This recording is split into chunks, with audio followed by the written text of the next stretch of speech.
ونشوف المكالمة الأولى. ألو مساء الخير. الو مرحبا بك. الاسم؟ عبد الرزاق نسقي بن نابل. مرحبا بك خويا عبد الرزاق. نعم.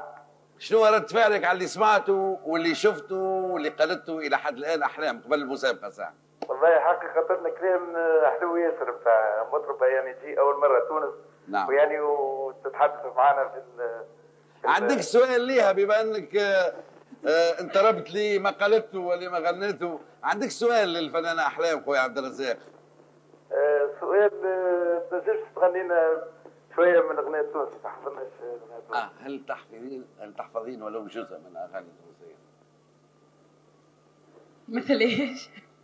أي أغنية؟ هو أكبر أغنية تو انتشرت في البلاد العربية هي لموني اللي غاروا مني. غني لك اياها، انا ما احفظ، سامحوني يعني. إيه. بس علشانكم.